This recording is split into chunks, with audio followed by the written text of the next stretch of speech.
Switch 2 release date? Coyote vs. ACME finally gets released? Silksong and Bloodborne 2? Epic Universe has a preview weekend? These stories and more right after this.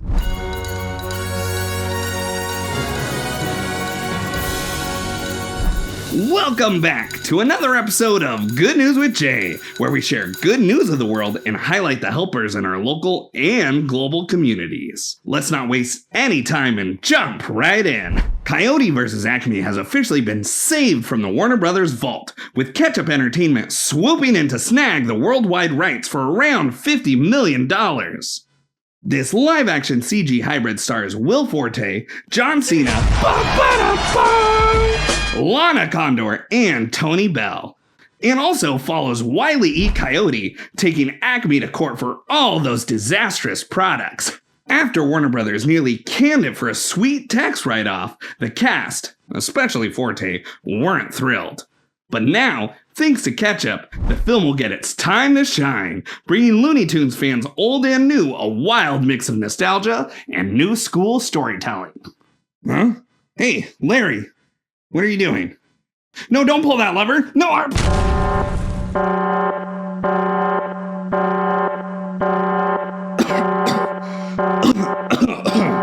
Well, while we get that sorted, have you subscribed yet?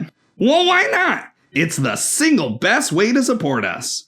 That and Patreon, of course. Link down in the description. All right, let's get back to the news. Wait, Larry, no, don't pull that lever either.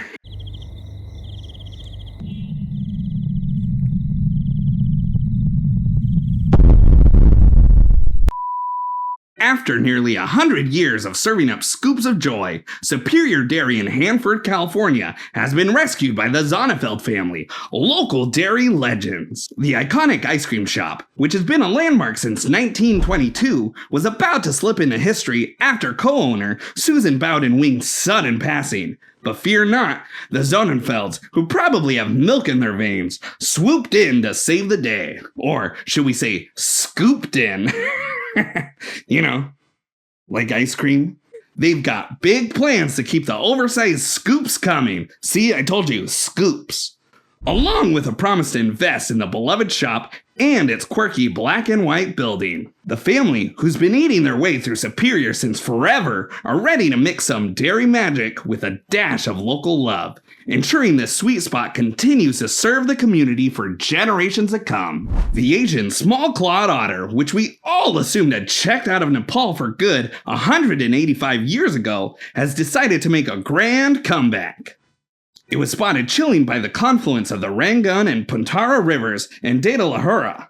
Turns out, these otters were just hiding out, avoiding the spotlight. In November of 2024, locals found a juvenile otter, which got a VIP rescue, a few days of pampering, and then a heartfelt release back to its riverfront home. Experts confirmed the otter's identity, proving it wasn't just some river party crasher. Apparently, the area might even have a whole otter crew hanging around. They've been spotted often, and the little one was probably just the youngest member of the gang. Sadly, habitat destruction is still the big bad villain here, threatening these slippery little creatures with every gravel extraction and riverbed disturbance. After being unceremoniously dumped by GameStop last year, Game Informer has made an epic comeback. The beloved gaming magazine, once thought to be down for good after its staff was laid off and website vanished, is back in action.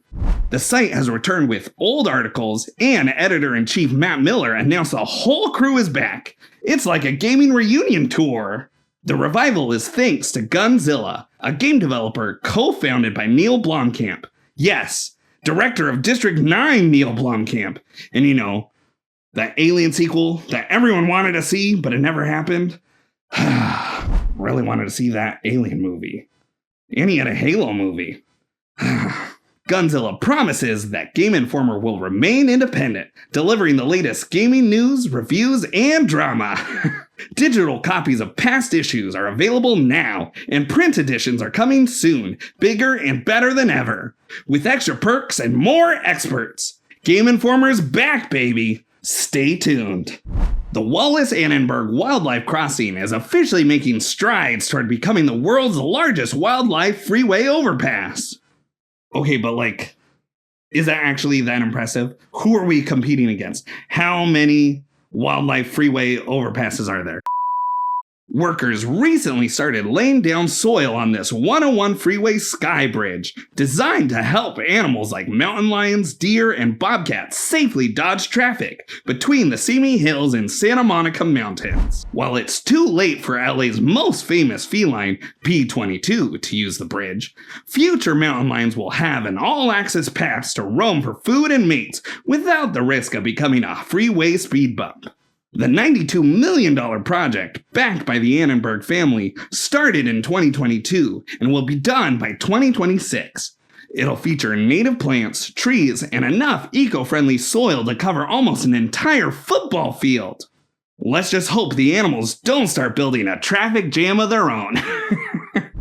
In Cleveland, 16-year-old Tyler Soden became a real-life hero when he sprang into action to save his neighbors from a house fire. Hearing screams and seeing flames, he grabbed a ladder and rescued a mother and her two youngest children from the roof, while the eldest child jumped to safety. Soden acted purely on instinct, later admitting, "Well, I wasn't thinking, I just ran." Fire officials praised his quick thinking, calling his actions heroic. And his stepfather echoed the sentiment, beaming with pride at the teen's selfless bravery. Jim Eisenberg and Frank Williams, tired of seeing retired men twiddle their thumbs, decided in 2018 to kickstart Grandpas United, a group for older men to give back to the community and, let's face it, get out of the house and stop bothering their wives, am I right?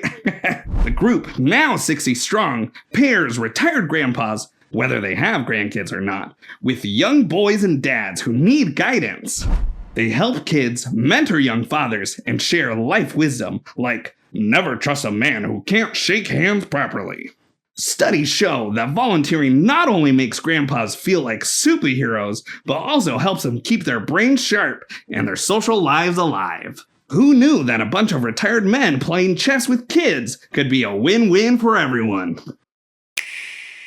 Nintendo has finally spilled the beans on the Switch 2, and it's packing more upgrades than a power-up mushroom. Dropping on June 5th for $450, this bad boy comes with a 7.9-inch 1080p LCD screen, 120Hz refresh rate, and 256 gigabytes of storage, because we all know how fast game libraries grow. The Joy-Cons got a glow-up, now magnetically snapping into place like magic. And they even have mouse-like functions. Because, well, always have to have a gimmick, right? Plus, there's the C button for game chat, screen sharing, and yelling at your friends when you're in first place in Mario Kart after being last the whole time, and then, right before you cross the finish line, a blue shell just crashes into you, and then you're in last place! While not all of the newly announced games will be ready at launch, a few heavy hitters will be, starting with Mario Kart World. This time, it's an open world experience where you can freely explore, take selfies, and, of course, race. Up to 24 players can compete at once, and the new Knockout Tour mode eliminates stragglers at checkpoints. Oh, and for reasons only Nintendo understands, you can play as a cow. I mean, I know I'll be maining as Moo Moo Cow. More games are in the pipeline though. Drag X Drive, a wheelchair-based basketball game that uses the Switch 2's new motion controls, arrives in summer of 2025. Donkey Kong Bonanza finally brings a new 3D DK adventure, where the main objective seems to be smashing everything in sight. Hyrule Warriors Age of Imprisonment comes winter of 2025, and it will let players relive the imprisoning war from Zelda Tears of the Kingdom, including playing as Zelda herself. And after 2 decades, Kirby Air Riders is making a comeback, with stars, bikes, spaceships, and all the adorable chaos you'd expect from Kirby. With a mix of innovation, nostalgia, and just enough absurdity, the Switch 2 lineup is shaping up to be a wild ride. A limited edition bundle with Mario Kart World will be up for grabs for $500, and pre-orders kick off on April 9th, so get those wallets ready. And don't worry about scalpers. Nintendo is offering priority pre-orders on their official site for anyone who has over 50 hours on the Switch 1 prior to April 2nd. So yeah, get ready to fork over $500. After years of waiting, Hollow Knight Silksong finally made an appearance in the Nintendo Switch 2 Direct. In a blink and you'll miss it moment from the presentation sizzle reel, Hornet was seen flipping and sliding through her usual Metroidvania mayhem. While we didn't get the exact release date fans have been hoping for, we did get an official 2025 release window. It's real, it's happening, and yes, we're still processing the excitement. And then, FromSoftware has unveiled what people are referring to as the spiritual successor to Bloodborne.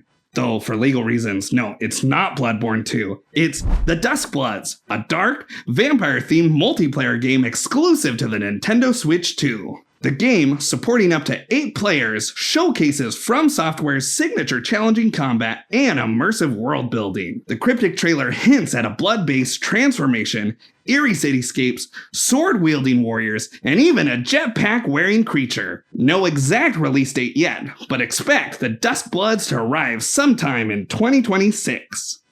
No, but seriously, it's literally Bloodborne 2. Hold on to your wizard hats and power up mushrooms! After 26 long years, Orlando is finally getting a shiny new theme park. Opening May 22nd, Epic Universe is Universal's newest mega playground, spreading across 100+ acres of thrill-seeking glory. It's got 4 themed mini-worlds, including Super Nintendo World, which also has a new Donkey Kong Country Land, Dark Universe for your inner monster. I think I'm gonna like that one best. And of course, How to Train Your Dragon Isle of Berk, and the Wizarding World Ministry of Magic.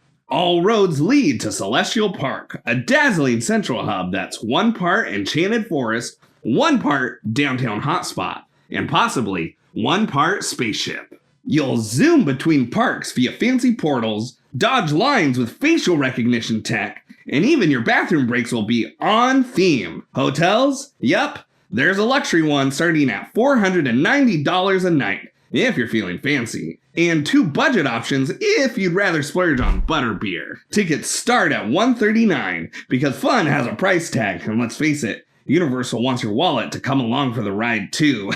And that's our show. We hope these stories brought some light into your day. And if they didn't, maybe you need to watch another episode. Be sure to like and subscribe so you don't miss another video. Alright, you should know it by now, so say it with me. And remember, no matter what's going on in the world, there's always good news to share. I'm Jay, the Good News Monster, and I'll see you next time on another episode of Good News with Jay. Bye! Why are you still here? Go! Go watch that video. Or watch that one. Bye!